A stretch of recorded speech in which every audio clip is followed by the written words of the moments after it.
assignments, doubts, exams. We have got you back. EduPlanner make every chapter easy to understand. Stay tuned, learn more, grow with us. Now that we have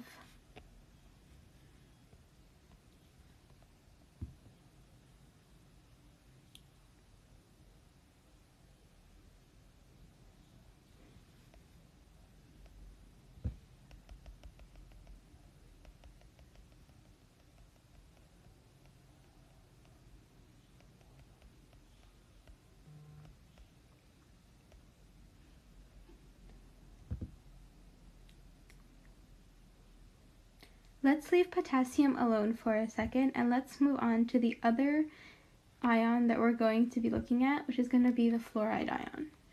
So what are we given in the problem? We are given the bond dissociation energy of fluorine gas, the diatomic gas.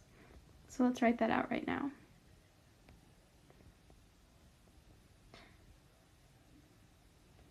Dissociation energy is the energy that is required to separate diatomic fluorine into monoatomic fluorine.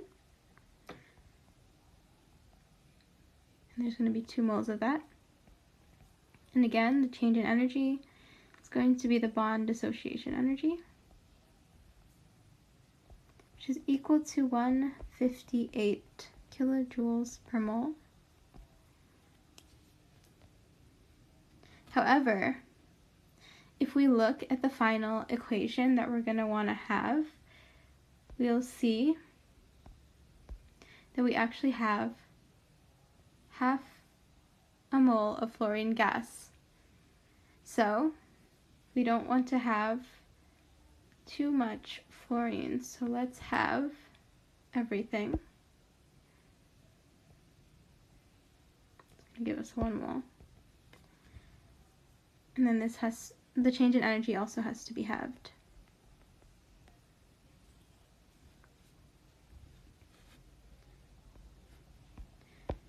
Now that we have 1 mole of fluorine gas, we can add an electron to it in order to get our fluoride ion.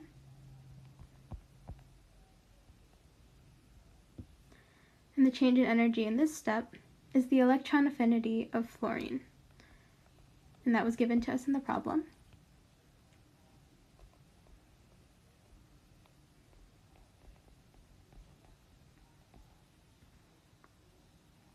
Finally, now that we have ions of potassium and fluorine, we can add them together.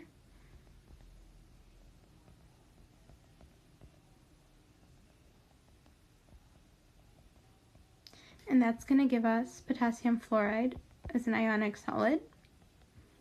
And the change in energy in this step is going to be equal to the electrostatic interaction in potassium fluoride that was given to us in the problem.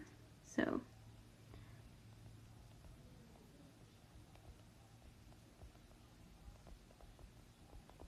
that's going to be equal to minus 821 kilojoules per mole. So now that we have all the smaller steps of the reaction, we can add them up and see that they're going to give us the original reaction in the problem. We can do this by canceling out anything that appears on both sides of the arrows. So anything that we made in the reaction that also got used up.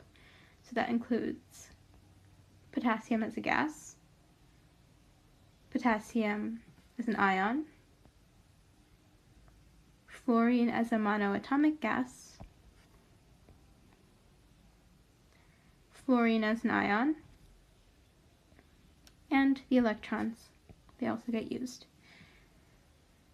Now we can write our final reaction, which should be the same as the original that was written on top. So we have potassium solid,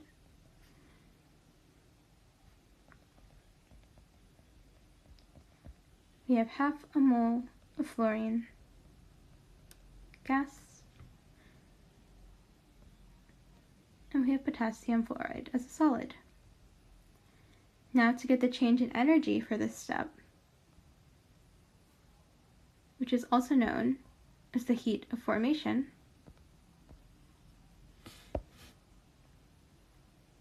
we simply sum up the change in energy in all of the previous steps.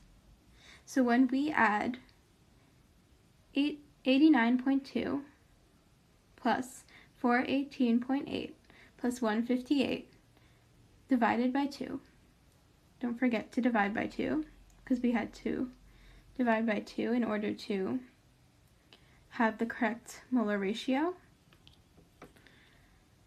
minus 328 minus 821, our final answer ends up being 562 kilojoules per mole, and that's a negative number.